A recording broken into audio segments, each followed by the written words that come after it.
this, to remind the audience, there's topics we haven't gotten to. We didn't want to do a full-on segment with these because that would take forever. So we're going to go, I don't want to say the show's name. Henry already did. A show on ESPN with two old guys. They go through a rundown. And one's from Chicago, one's from Long Island. I think I'm not going to repeat it. Talking about. We're going to do something like that. I have a hat, Syracuse hat, by the way. They're beating NC State this weekend. They're going to crack the top 10 before you know it. All right. The first topic we're going to talk about for a minute is LeBron in Las Vegas. Start it. Clock has started. So LeBron basically said he wants to own the NBA expansion team in Vegas. The NBA has come out and said they are not confirming that they're even going to expand to Vegas, but we all know they're going to expand to Vegas. It's going to be Vegas and Seattle. It's the worst kept secret in all of professional sports. And I think what is going to be a big tell as to if LeBron James can own this team. And I think, the NBA probably wants LeBron to own this team. No question about it. Yeah. He lives in LA, short flight to Las Vegas. He can come to a lot of games. He could still be involved heavily with the league. How much are the Phoenix Suns going to go for? That's what matters. How much are the Phoenix Suns going to go for? A lot. And depending on what the answer to that question is, we might see Vegas and Seattle be approved sooner rather than later. If these other teams see, oh my God, Phoenix Suns went for $4.3 billion. We can get that big of an expansion fee for two different teams. Yeah. We got 5 seconds real quick. Bronny will play in Vegas with LeBron. And LeBron said in a press conference, Vegas had the best sports fans in the U.S. That's not true. Vegas does not have the best sports fans in the U.S. They just got sports yesterday. All right, next up, John Rothstein. So John Rothstein is a college basketball reporter. CJ, I, and our friend Nikki Soul like to poke fun at because he's very, very cringe. He had a summer trip to Europe that looked beautiful. It looked like he was staying in awesome places. It should have gone to someone else. And throughout the entire time, he was tweeting out pictures of the picturesque views that he had in the Swiss Alps or the Amalfi Coast or wherever, saying, you know what I'm thinking about right now? San Diego State 6th Man of the Year competition. Who's going to get those 16 minutes per game? It's awful. He's such a cringe college basketball dork. It's kind of endearing in some ways. No, it's not. I was trying to pull up example tweets because I'm like, oh, it's not really college basketball season. I can get to his summer tweets pretty quickly. I've been scrolling for 25 seconds and I just got to October 4th. This man puts out content like you wouldn't believe, and it's shameful. I was in Italy and barely did anything NBA. John Rothstein was in Italy and he's like, college hoops. I don't drink wine. I've never had coffee. Makes me sick. All right. Moving on from John Rothstein. No. All right. Next up, we have, speaking of Johns, Jonathan Isaac. Jonathan Isaac, the Reawaken America tour. First of all, I want to know, how bad was this guy's injury? Because he got hurt in the season before the bubble, came back, played one of the exhibition games in the bubble, not even one of the games that actually counted towards stats, just one of the ramp-up games. And he hasn't been seen since. And there is no plan for him to come back anytime soon either. Do you think if you're anti-vax, you're anti-surgeon, perhaps? Maybe he just never got surgery and he's just letting it naturally heal.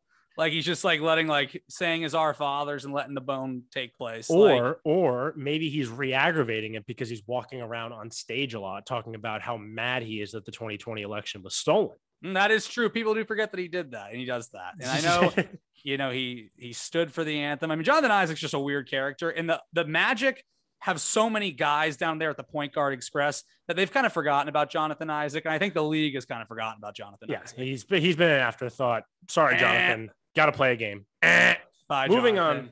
Next up, this one, I want to take the lead on this one. Grant Williams' summer. Grant Williams had a big summer, and I'm happy for my guy, Grant. He was on trade shows. He was at parties. He has a handle now. He was crossing people up in preseason. I think he's got a girlfriend, maybe. I mean, Grant Williams had a big summer. He's getting into fake beefs with Steph Curry. He got shouted out at the ESPYs. My man Grant is having a good run, and I'm happy for Grant. I like Grant when he was playing at Tennessee. I thought he had absolutely zero NBA prospects whatsoever. Mean. He was a 6'5" power forward. Be nice. But he's used his strength to his advantage, and he's probably the guy throughout the playoffs that did the playoffs this season or last season, did the best job guarding Giannis Antetokounmpo, really disrupted him. I mean, he didn't stop him. Obviously, Giannis is too good to stop, but he disrupted him in some ways that I haven't really seen any other players do. And the weird thing about Grant is that he is a role player. He will never be more than a role player, but he gets invited to the big events the stars go to. He hangs out with all the stars. He hangs out with Tatum. He hangs out with Curry. I'm happy for him. Grant Williams Summer. All right. Next up, this is a weird one. DeJounte Murray versus Paolo Banchero. Again, I alluded to it. DeJounte Murray was just trying to fight. He was fighting dudes that were fucking working their day jobs and coming to play pickup. He was fighting Paolo Banchero. Yeah, saying first shit of all, on... can I say this about how embarrassing is it for you as an NBA player to like show up to a pickup game against guys who work, real jobs and like doing like the bouncing the ball off their head thing? Like that's so classless. Like I really don't like, I'm actually being serious. I really don't like that from DeJounte Murray at all. I think that's a terrible, terrible example. And come on, dude. What do you want this guy who's a plumber to show up to your house and like pretend to work on your sink the way that you would do it because you don't know shit about plumbing? Like you want him to go to your house and make fun of you? What is are you in JJ Redick mode talking about plumbers playing basketball here? That's crazy. I just think it's nuts how angry DeJounte Murray was. Dude got a bag. Dude got dealt to Atlanta from San Antonio.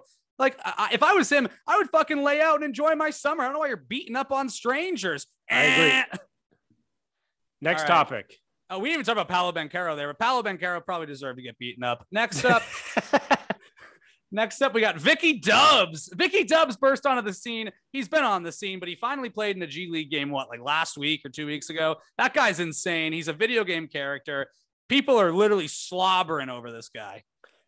I think Sam Presti might single-handedly go to Shai Gilgeous-Alexander's house and break both of his legs to make sure that he can't play the season. Yeah, I think Tankarama is going to be insane, which is hilarious to me because, even if you have the worst record, you still only have a 14% chance of winning the lottery. What's going to happen with Vicky Dubs is a team that isn't the favorite to win the lottery is going to win the lottery. It'll be like a Zion, Pelicans thing. And that's what's going to happen here. I agree with your take. Chet Holmgren having his foot destroyed in the Seattle Jamal Crawford Pro-Am was fixed. Absolutely fixed. The tank is on. The tank is on. The tank is on. Vicky Dubs looks awesome. I actually can't wait to hate the shit out of this guy. Like Vicky Dubs is going to come into the league and I'm going to start liking Giannis. That's how crazy this guy is.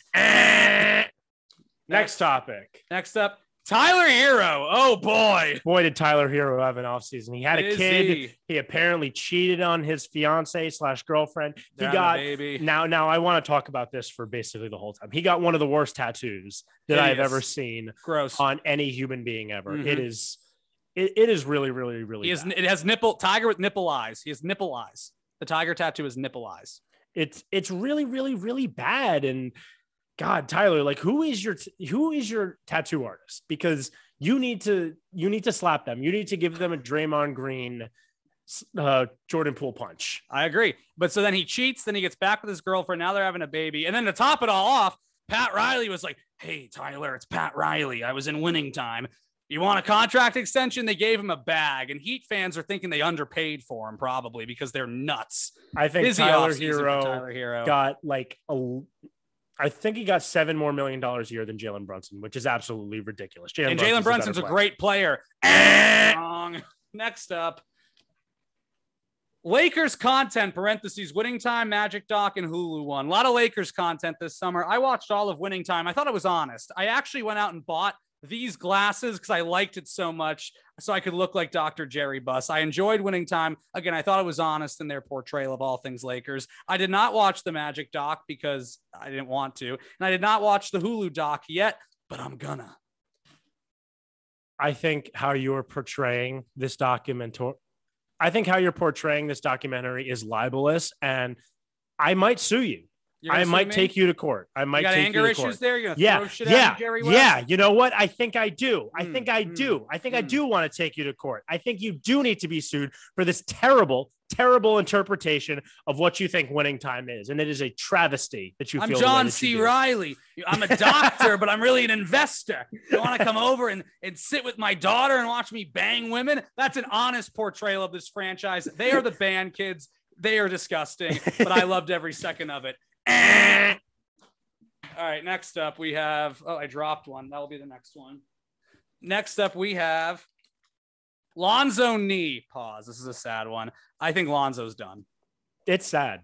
We were joking around a lot, but Lonzo and Alex Caruso, who, got violently attacked by Grayson Allen last season, were the reason why the Chicago Bulls started out so hot last season. Yep. And man, Lonzo's a really good player. He's definitely not number 2 pick player. He's not going to live up to those expectations, but he's carved out a really, really valuable role for himself in the NBA. And he's just missed so much time.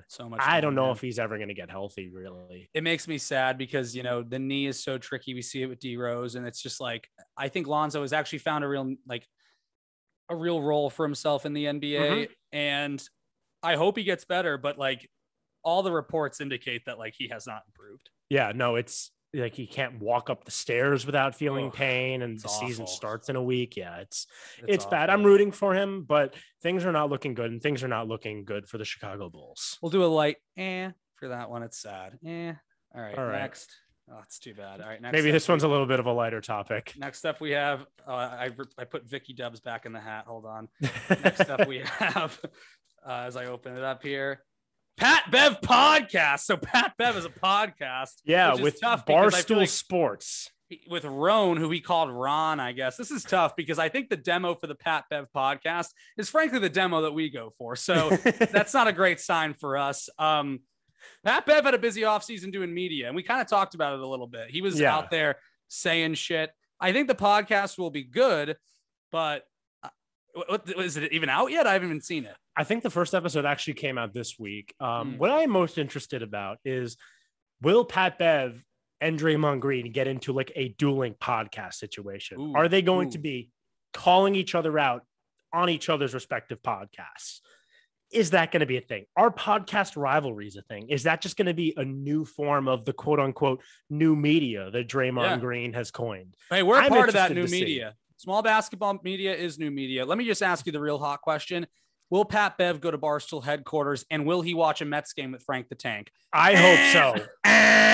All right, that's the big question on everybody's mind. All right, next up we have Michael Rubin's 4th of July white party. Now this, I've been waiting to talk about this all summer. Yeah, what a star-studded event this was. Michael Rubin in Southampton has this unbelievable house, and he had everybody and Grant Williams there. It was crazy. He had Joel Embiid. He had James Harden. He had Jason Tatum, who looked incredibly handsome. Devin Booker was there. Kendall Jenner was there. They were on the rocks at the time, but I believe they've gotten back together. I thought I saw Chris Paul there. I actually wrote in my notes everybody that I saw at the Rubin White 4th of July party. Come on, man. You got 25 seconds to name them all off. There was just all these performances. I think Draymond Green was there too. Draymond Green was there. There were multiple pictures of Draymond Green with Jason Tatum this offseason. People being like, how could he do this? Relax, get a life. They're friends. They do Subway ads together. It's a different NBA. Who cares? I'm into it. So many guys there having a great time. I'm happy for Grant Williams. He deserves that. But I want to get invited to the next party. All right. Next up, we have fitting wedding season. A lot of weddings this off season where guys are getting together. Shout out to Draymond Green. Shout out to De'Aaron Fox. Shout out. Who else got married? Anthony Davis. I only know the weddings that Jason Tatum went to because I follow Jason Tatum on Instagram. It's not weird. It's for research. Loser. But a lot of weddings this off season. Yeah. It was the summer of love in the NBA, obviously. Yeah, it's funny. LeBron was at all of the weddings. Yeah, because LeBron's so popular. Everybody likes him. It's so weird. These famous players have weddings with normal ass looking invitations. Imagine being just high school friends with De'Aaron Fox. And then you show up to his wedding and LeBron is there. That's what the so hell? Cool. Also, I just didn't know that Tatum and De'Aaron Fox were even friends. So I was surprised that Tatum caught the invite there. I feel bad for De'Aaron Fox. We've forgotten about De'Aaron Fox. I almost think De'Aaron Fox had to get married this offseason because he's I got to get my name back in the press somehow. And a marriage is a good place to do that. Guarantees a Draymond Green Instagram, gets some press. Now we're talking about him. All right, next up, 2 more left here. Then we'll get out of here. Next up, Anthony Edwards, homophobic. Now we condemn, that's the prop. We do condemn Anthony Edwards for his remarks. Anthony Edwards is not sorry. No, he seemed smiled. to have no remorse in that statement. Listen, it wasn't the worst thing that anybody's ever said, but like it wasn't good, Henry. Yeah, you can't say that. Nope. It was really inappropriate. Anthony Edwards should have gone through media training. He shouldn't harbor those beliefs in the first place. No. First, he's from Atlanta, you know, a town that is like famous for its gay culture, and he still seems to not get it. It's bad. Anthony Edwards, man. Again, I really don't think his apology was a real apology. I don't think he's sorry at all. Not. It was not. And that's like the other thing too. Like, I'm just so out on the T-Wolves, like with everything else, but like Anthony Edwards just being like, I'm sorry for what I said. Like, no, you're not. Like, you're literally not. It's just you're bad smirking look. Throughout the whole thing. Smirking. And I'm pretty sure Kareem called him out. When you're getting called out by Kareem, you did some bad shit. Agreed. And we don't condone homophobia here. Oh no, we do. What did I say? I keep doing this. We don't condone it. We don't condone it. We condemn it. Yes, you've been mixing those up several times today. It's Apologies. okay though. You're not that smart. We'll give you a pass. Let the people know that I'm on the side of good people. And finally, the last one. Charles Barkley live golf. Charles Barkley, he almost started doing live golf media. Speaking of bad people doing bad things, live golf. This would have sucked. I'm so happy that Chuck stayed. He was like, oh, I got to entertain the offer. It's like, you don't. He's not gonna be around for that much longer. I don't think. He said he's got like 2 or 3 more years left on inside the NBA, and then he's off to probably do live golf. he will go to live golf in some capacity. It's just like, I don't understand why Charles Barkley needs more gigs. He's in more commercials than Peyton Manning. Like, he is so busy. And I just think with the live golf attachment, it would be a bad look for Chuck. You can't break up inside the NBA like that. It has to be like Chuck retires. That's valid. Going to work at live golf with Greg Norman and, Bryson DeChambeau getting beheaded at events can't happen. Shouldn't happen. And it won't happen. Just bad. This was not the summer of live golf. Let me just say that. Far from it. And that is our quickfire NBA offseason hot takes. Mm-hmm. That was a lot of fun. I really enjoyed doing that. We should do more of that in the future because, yeah, it's a good one. I get why that show on ESPN that I won't name has been on for so long because it's a pretty fun format they got there.